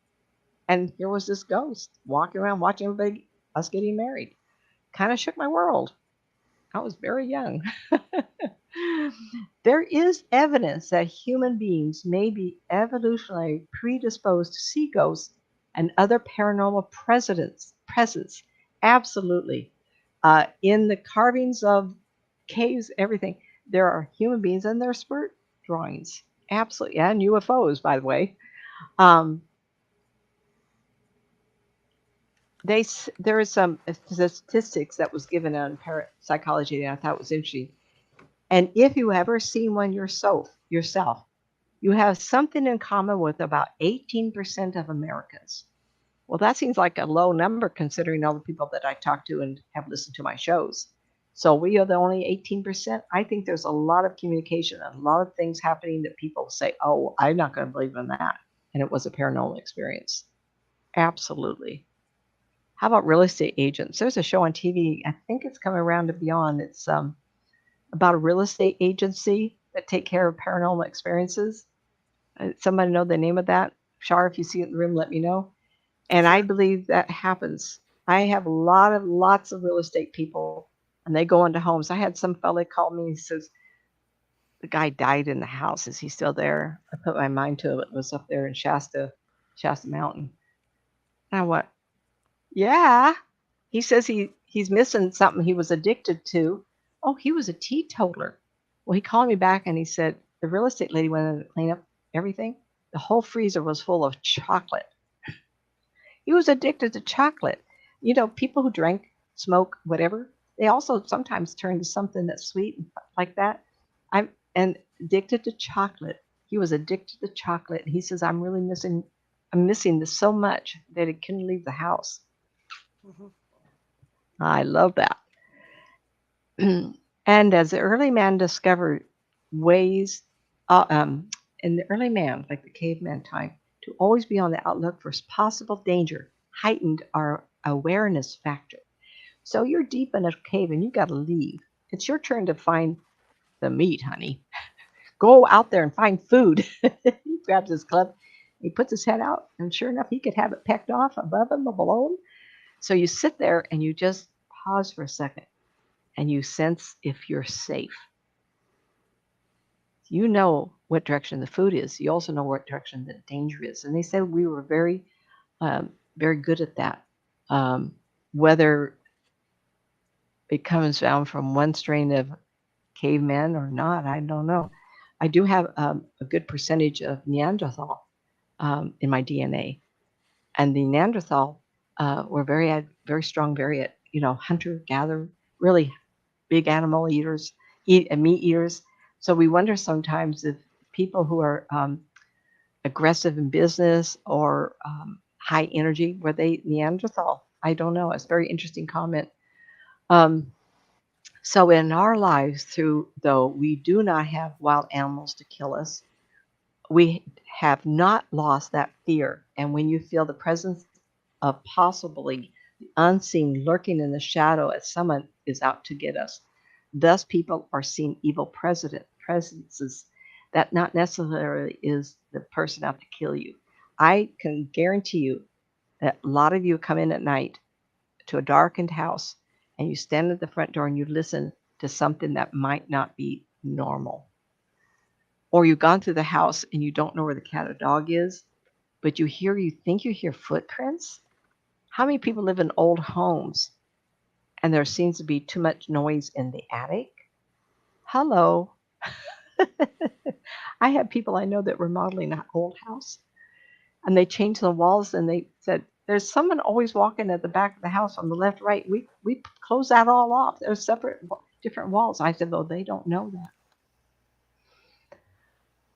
that. We can have our imagination go wild and create all sorts of something in the shadows, creating all sorts of shadowy, strange shapes to be of an unwanted living or non living entity. And sometimes we think, oh, is there a ghost in here? Is there a robber? Is there someone to hurt me? Not necessarily. It could be the house just creaking, but we decide from our imagination that we could be in trouble. And that happens to us a lot. Um, it helps if you believe paranormal experiences are possible. Dr. Christopher Baden. The first requirement for there being a ghost in the house is someone believing there is a ghost in the house. I love that. Our perception of what is going on around us at any given moment is driven by our expectations, our needs, and beliefs. And this is especially true when the sensory information we are receiving is sketchy and ambiguous. Yes. A house you walk in and the shadows from the moon strikes a curtain just a certain way, and you look over there and you think you see a face. It could be a face, or it could be the shadows of the tree outside. Those of us who have indulged in the paranormal have a greater desire and ability to witness the unseen ghost. We got a dog fight outside. Sorry, everybody. Some groups that prompts more of an interest and development intuition are believing in aliens, Bigfoot, monsters of the deep, Loch Ness monster, astrology, numerology, and witchcraft. Absolutely. Experiences in precognition, mind reading, thinking of a loved one around you, and then they call. All those are real adventures and real experiences. How many of you have been thinking of somebody like your parent and they end up calling? It happens to me all the time. I'll be thinking of somebody and they'll call. And I called my tech guy and he said, I've been waiting an hour for your call. I love it. That last comment of sensing the loving thought of a loved one and they call is one of the easiest way to understand intuition. I have talked to parents who've lost children in Vietnam and all the Korean wars and all the conflicts, and it's just terrible. But the moment of distress, they can wake up midnight and sit up. And one mother, she says, I just know he's been killed, and he had been. It was, she says, I've never suffered so much until I got the notification. uh, the parking place at the mall. You know where to drive, right? Slowing down on the freeway just in time when the police car passes. Knowing when a relative's in danger, knowing an event is about to happen, and then it does. Let us go to the issue at hand of how does intuition help you or hinder you from doing so. Let us back up and question your social and family upbringing. Many cultures believe in the afterlife and pay homage to them. You've seen them on TV, the coffins on the side of the mountains full of bodies and the skeletons that are mummies that are propped up, and the people dress them once a year in better clothing. They worship their family and they invite them to be part of their life, encouraging the deceased family to assist and guide us in our earthly life. When culturally we are encouraging to witness death as only a passage, we are encouraged to develop and trust our instincts to have a sense of the deceased family around. Same as the opposite. Groups of people who are waiting for Judgment Day and let the dead in the ground surface. And those people will never see anybody because they don't believe that we are as part of the ground until resurrection. I really honor and trust every religious group that you belong to out there because that's part of your path. I was married to a Catholic and now I'm a spiritual minister because that's my path. An overactive imagination can all, I'm going to reword this, an over imagination can also be crippling. And we talked to that earlier because if you're too afraid of the environment or the place around you, I have a client that doesn't like her life. It's not worked out very well. She also is very sensitive. You've heard that expression, sensitive to fluorescent lights. She's sensitive to everything. Part of it is her imagination of being hurt. It's hurting me. She's read too much. We hold our phone up to our head, we're going to get a tumor. So it's crippling to her. I can't help her on that. But I know that if I'm near fluorescent lights for many hours, I get kind of bonkers. Yes, chemicals, it's true. I wondered if my cancer came from oversaturating our garden with Roundup. Absolutely. Why not? When we were married, it was the 60s. And we put a lot of that stuff in our garden, grew the plants. But I was the one after work that pulled the weeds out, sat with my short shorts on in the dirt. Better safe than sorry. Sort of actions when in a fearful area. Okay, so you're walking and you have a sense. Oh, it's just my imagination. Or is it? Better safe than sorry. If you have any inclination that the area you're walking isn't safe, day or night, in the city, in the country, your intuition is saying maybe it's time to leave, then do so. The fear in some cultures of the boogeyman. I'm going to get you. If you don't go to bed, the PERT, P-E-R-T, spirit's going to get you. Some children are scared to death. You know what? You better stay in bed because there's a boogeyman underneath your bed. If you put your foot out or your hand out, it's going to get you. You know, the crippling of children. Sometimes I'll talk to people and go, oh my gosh, what happened when you were 7? You got all kinds of big bubbles there. A lot of fear. And they'll tell me some things. I go, oh, wow. That was then. This is now you know better, but that crippling, which has become an invisible wound, has followed you all the way up to here. Then your imagination can be shut down because you can't accept the idea. But you've forgotten that incident of the boogeyman, which is not real, is still damaging you. You have to come to grips with things like that, everybody. But you don't want to take the fear. I was very young. This was before my father was killed. I remember getting up. We slept in little cots on a patio area, and they were child size, my sister and I. And my mom comes in, and I could remember seeing Dad. I don't remember his face anymore, but I remember his long, thin body. And they said, the Easter Bunny was here last night, and they left you something underneath your bed. And I go, who? What were they doing under my bed? I was like 5. And I remember how frightened I was that I was sleeping and something came in the room. Before you do that to your child, read books and have fun with it. Don't scare them, because I remember thinking, what? No. I had no idea what it was. Our intuition is on full-blown outlook for the good and bad in our society. So those of you afraid of, you have a sense. But when you go to a restaurant, you'll go, oh, I don't want to sit over there. That's feeling negative. Or when I go somewhere or I feel like, oh, there's some really. I love my women. The older I got, the more I realized womankind. It's not that I don't have men that I talk to, but it's not the same as a woman who's experienced life. And I can sense when a woman I can talk to, and it's positive, and I yearn. It's really great.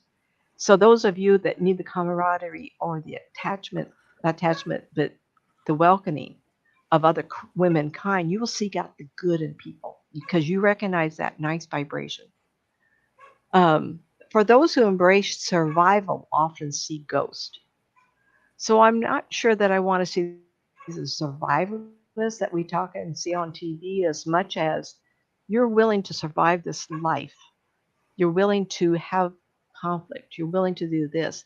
Sometimes just being open that makes you realize that you also can see ghosts. Why that happens, I'm not sure. Because I think that kind of a person wants so badly to survive is open to the survival and you'll see ghosts. Uh, Yet, I have to say, I've been seeing ghosts before long before I accepted the idea that I want to talk to them. I never have an anticipation of who I'm going to be talking to because I could talk to you and I don't see you and I'm going to describe who I see. And I don't care if you recognize that person or not. And I'll say, if you don't recognize the person, I'm never going to back down what I'm looking at because you will find a picture of someone's going to tell you in the future. The idea of someone telling us of a hotel is haunted, we are set up to believe, and we will create the experience to fit the story of the location. Be careful of that. If someone tells you ahead of time, um, oh, by the way, someone this or that, like I said earlier, Shar just called me up and said, "Who do you see in here?" Like, well, okay, I see Mr. Grant on the outside of the house, the building. Duh, I'm just looking. I saw saloon girls downstairs. I saw the card players. I described things that happened. There was nothing set up. I was right because that's what I'm seeing. I'm not going to make anything up. Who would? Why would I? But if you're experiencing and wanting to experience, you may experience something that wasn't there, but more likely was because you're wanting it. And I think that we spoke of that earlier. You have to be open. You have to be willing to talk to them. You don't go in to be scared. Go in for curiosity and compassion so that you can help somebody. If you go in with a better attitude, you're going to see more because your energy is going to reflect a caring mode about you, and they're going to look at you as a light of rescue. Development, the desire to see someone or something otherworldly encourages our imagination to see. And then we were just, I'm just typing all those words up. Wow, wow. Um, so something or otherworldly. Oh, I'm going to see something we normally don't see. I see it on TV, but this is real. I'm going to get to see somebody. You're opening your brain, your mind up to allowing that to be a real experience for you. Um, and I also address this some a little bit. I said I typed this up after 3 hours in duplicate EVPs. Yes, you can create a conversation by listening to it. So you want to speak to the spirit person and say, "Speak up, speak clearly, so I don't misunderstand your need." Make sure you make them understand, because you will get EVPs. Just make sure that it's not just the ramblings of the radio. You have to be real clear. There was a Dr. I'm going to have to spell it, Giullio, and the last name is Rognini from the Swiss Federal Institute of Technology.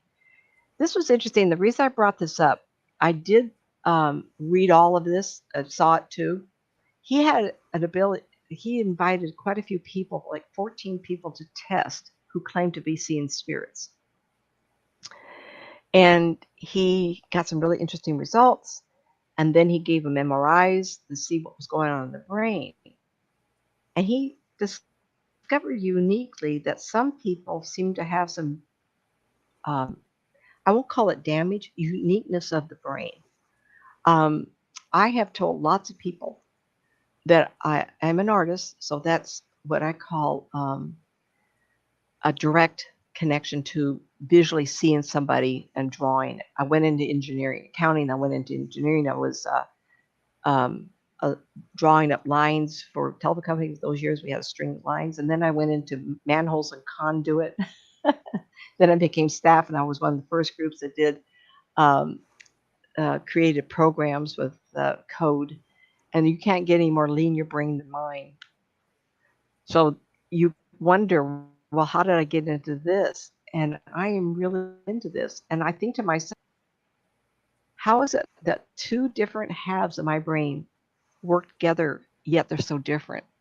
And I have noticed that once I turn on that ability to see the spirit person, I cannot do numbers. If I'm going to take someone's credit card, I have to do it first. Because if I do it to the end, it's almost like I can't write the numbers down. That side is so shut down. Albert Einstein's brain was kept, but he made comments on how different his brain was. And they took his brain out and they went, wow, look at his brain, it's so developed. Well, Stephen Hawkins was also developed. I think mine's different. And this individual says there's damage. I don't think it's damage as much as it's wired differently. I would love to know that. How can I describe people in places clear across the world over and over and over? How do we do that? We call it remote viewing. I call it being there. I just go there. You know how far away that is in 2-3 seconds? Well, I'm a fast mover. Or do I bend time and distance? Mm-hmm. Mm-hmm. Damage to the brains, allow them to see ghosts and spirits. Professor Gary Schwartz out of Tucson is developing the soul phone. Amazing man. He tested many mediums, and after a double or triple blind test, were able to describe spirits and ghosts. He's the gentleman that tested the woman, the show called Medium. And I think Patricia Arquette played the main role. Very interesting. He was the one, he actually wrote a book called The Truth About the Medium. I didn't read it because it was not, if it was not complimentary, I wouldn't have wanted to. But he really got into it after this because I think the quest of all peoples to know survival inside our hearts of hearts, even the hardcore atheists. I've lived my life. I've learned all this, and it's a shame. It's a shame that knowledge that youth is wasted on the young. Of all that I've learned at this age, I look back and wonder how many years I have left to give it back, to give it out there. And sometimes I want to be in a hurry and get it done. Because once you're a spirit person, unless someone channels like Susie Smith, Dr. Susie Smith knew Professor Gary Schwartz. She wrote 29 books. Amazing. Decades in the 50s and 60s ahead of everybody else. Most people don't know her name. What a gifted woman. And she channels information like the Seth materials.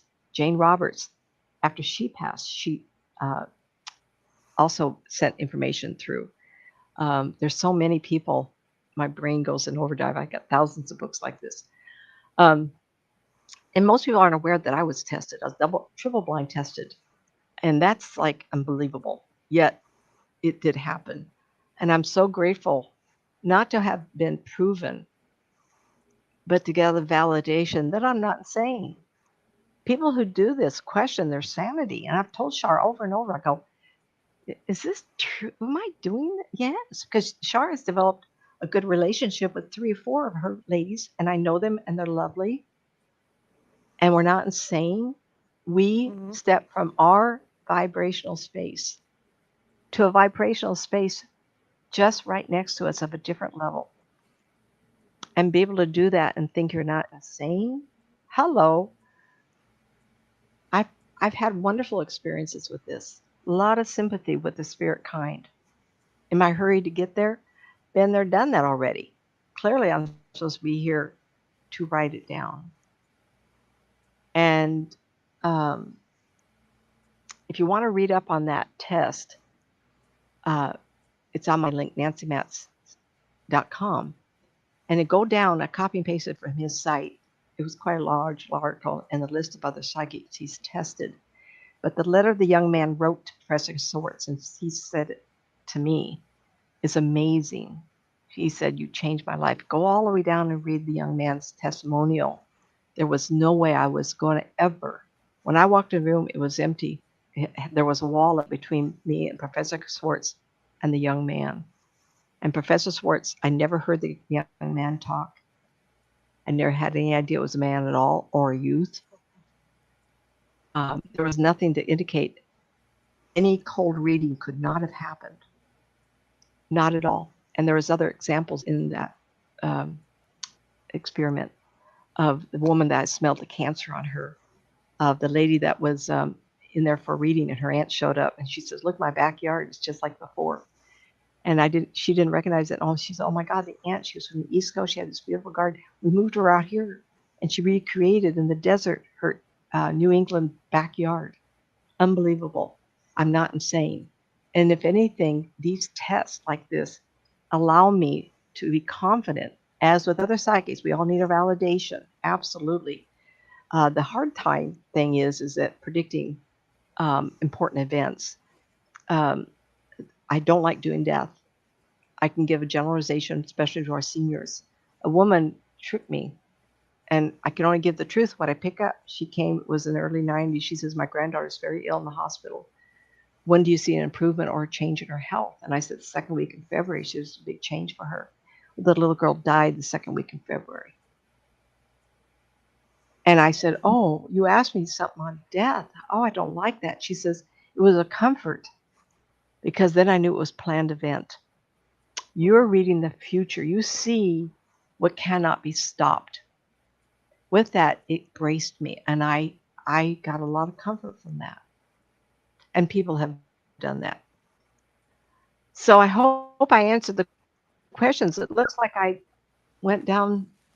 We did a lot of pages. What time is it, hon? 8:30 Oh, almost. did I go 2 hours? Did we go two Just hours about, again yeah, just about tonight? 2 hours. Yeah, just about 2 hours. I hope everybody learned. Was there any other questions of the chat room? Nope, that was it. Our troll disappeared. Well, I hope you ever. What's that? The troll disappeared. I didn't hear you. That troll disappeared. I went to find her on Facebook, and there's Oh, no troll. either she's got me blocked or there's no profile at all. She took her profile off Facebook. How could she block you? She's on your show, honey. I don't know. Can you do that? And I'm going to find out from StreamYard why I can't block people because I did not see. I was on there googling to see how to block, and the stuff they tell me to do doesn't happen. And so I have to figure that one out to keep these trolls out. We had a couple trolls earlier this week too, come through. So yeah. Okay. Did you? Anyway, Well, it was a good show. Michelle E., Pamela, Marissa, um, spiritual counselor healers. Oh, this is her then. Oh, yeah. Yeah.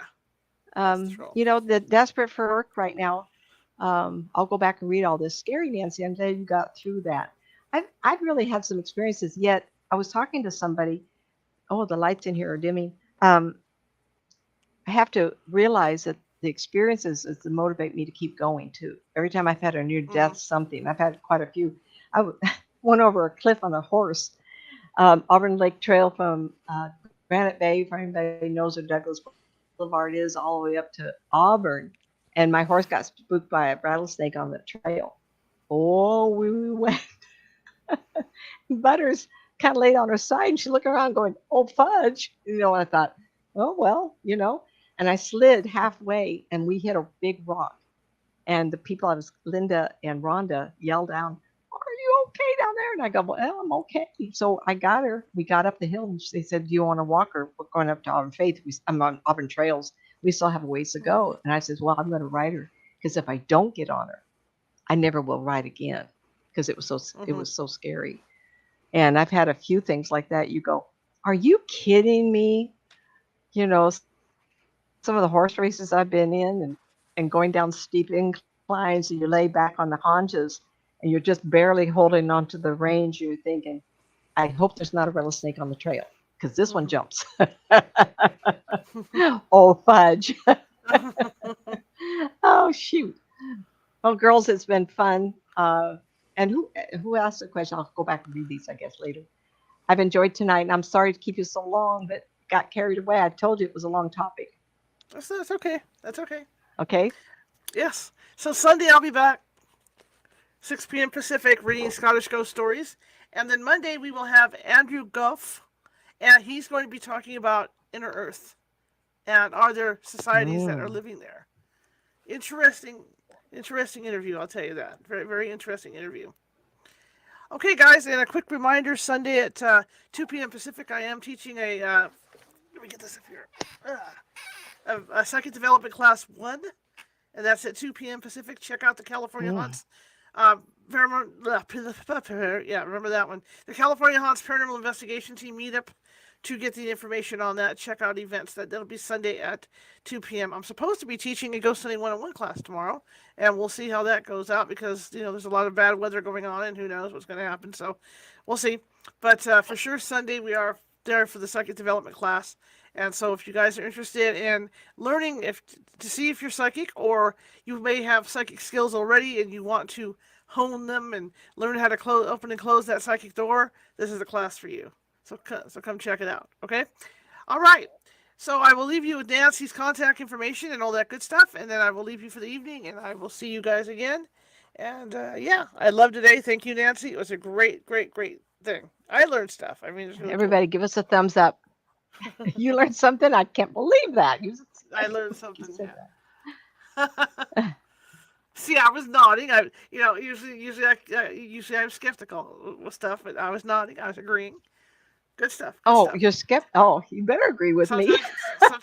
Sometimes my skepticalness comes out, but I agreed. It's like, oh yeah, it's something I want to add to you guys. When Nancy was talking about in the beginning about how does she do it and all this stuff. Well, I knew a psychic named Sabrina who ended up coming to work with me for a while. And I remember we were building an opera house, and I was filming for a segment for our TV show at that time. And I remember her looking at the camera, and she looked at me. She said, I don't know where this comes from. She says, it just comes to me. She says, I have no idea how it happens, how I do it, but it just comes to me. And that was probably, like with Nancy saying something similar, that's the most honest thing a psychic can say. If they say, hey, I'm not an expert at this, but this is what I see, this is what comes to me. It comes all ways possible. I can hear, see, feel. Mm-hmm. When I talk to people, they go, well, how do you know me so well? I go, I enter your time, I become you. It's kind of spooky a little bit. And people say, well, you were off a year, or the man was an inch different. And I go, well, come on now. Because I think unused time is a loop like a slinky toy. And it loops like this ahead of us. I used to think it was all linear, and we go around the sun and twirl, twirl, twirl. And I thought, no, that can't be. So I think we access it like in a slinky. A march is a march is a march is a march. So if I hit a march and I see activity, what march am I looking at? Right. I believe that we have access to quantum, not entanglement, but the quantum aspects of our lives. And I was saying something, I didn't finish this earlier. I want everybody to listen to this. I believe our memories are not our mind. I think our mind is the switches to access time for that event. There is no way that me as a human being can jump into your mind and look at your memories in your brain. And each of your memories is not floating, recreating itself over and over. I'm doing this in my hand, recreating a circle over and over of that moment in your life.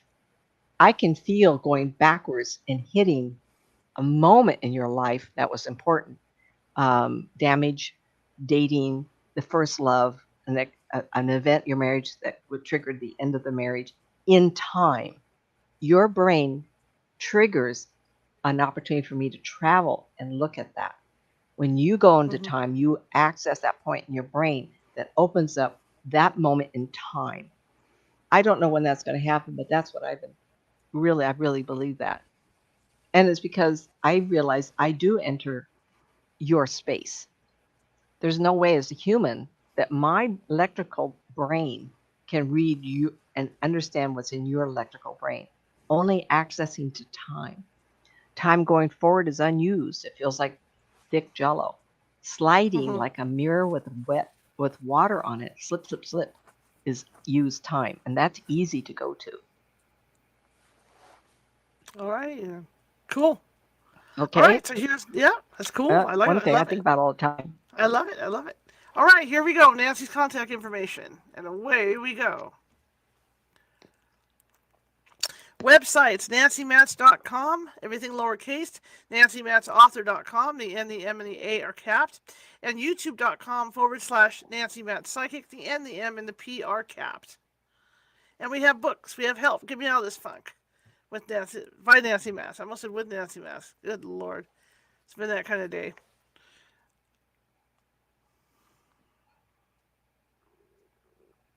Two Worlds, Developing Your Psychic Skills.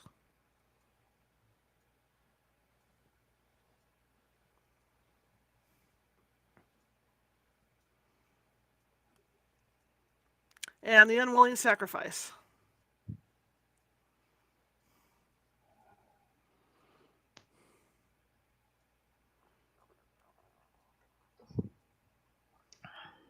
And those can be purchased at Amazon.com.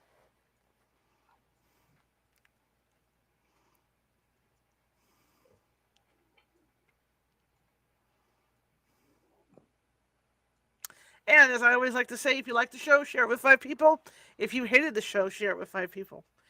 Equal opportunity. We're just trying to get the words out. And please subscribe and follow if you haven't done so already. We'd really appreciate it. All right, guys. Check out Nancy's YouTube site as well. See you on Sunday for sure. If not, then I'll see you tomorrow, possibly, or Sunday afternoon for the psychic class. Bye.